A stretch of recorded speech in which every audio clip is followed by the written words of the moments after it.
আসসালামু আলাইকুম। এখন আমি আপনাদের সাথে ভিডিওতে যে বিষয় নিয়ে আলোচনা করব সে বিষয়টি হলো ছাগল পালন পদ্ধতি। আপনারা যারা ছাগল বাণিজ্যিকভাবে পালন করতে চান তারা ভিডিওতে যে পদ্ধতিতে আপনাদের দেখানো হয়েছে এই পদ্ধতিতে যদি আপনারা ছাগল পালন করতে পারেন তাহলে রোগ এবং কুকুরের বা বন্যপ্রাণীর আক্রমণ থেকে বাঁচাতে পারবেন।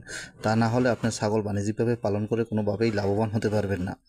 ছাগল সবসময় উপরস্থ বা ডাইনিং টেবিলের মতন খাবার দিলে ভালোবাসে, তাই আপনারা এই পদ্ধতিতে খাওয়ান দেবেন। এতে খাওয়ানোর অপচয় খুব কম হবে এবং ছাগল বেশি সময় ধরে ঘাস খেতে পারবে এবং বিশ্রামও করতে পারবে।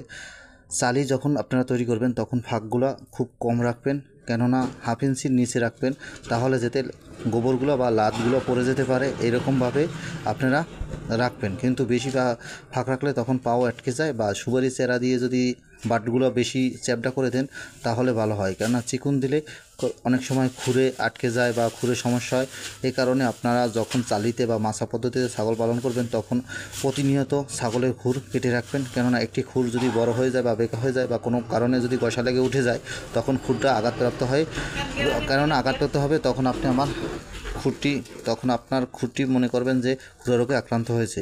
এই খুরা রোগে আক্রান্ত হলে তখন আপনার ছাগল খুরা রোগের ট্রিটমেন্ট করবেন, কিন্তু আসলে খুরা রোগের কোনো প্রকারে আক্রমণ হয় নাই, শুধু আঘাতজনিত কারণে সমস্যা হয়েছে। এই কারণে আপনার কস্টিং খরচ বেশি হবে। তাই আপনারা চালি এবং সব কিছু সঠিকভাবে যদি তৈরি করেন তাহলে খুব ভালো হবে। আর এই পদ্ধতি যদি আপনি তৈরি না করতে পারেন তাহলে লাভ বেশি হবে। আর যেটা করবেন, মাটি থেকে 3 ফুট উচ্চতায় রাখবেন, কেননা মাটি থেকে 3 ফুট উপরে কোনো ভাইরাস বা ব্যাকটেরিয়া উঠতে পারে না বা পোকে আক্রমণ খুব কম করে। আর যদি আপনি কম রাখেন তাহলে তাহলে তাহলে আপনার ছাগলের অসুস্থতা বেশি হবে বা রোগে আক্রান্ত বেশি হবে।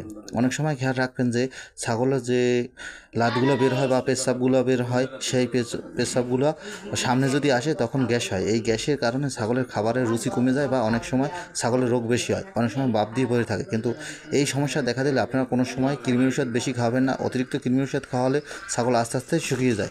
তাই ছাগলকে যদি সঠিকভাবে রাখতে চান তাহলে সবসময় ফ্যাট জাতীয় খাবার বেশি দেবেন। এই জন্য সোয়াবিনের ভুসি কন্টিনিউ করবেন, কেননা সোয়াবিনের ভুসি একদিন খাওয়াবেন আরেকদিন খাওয়াবেন না, তখন আপনার বেশি ক্ষতি হবে। আমার এই ভিডিওটি ভালো লাগলে প্লিজ সাবস্ক্রাইব।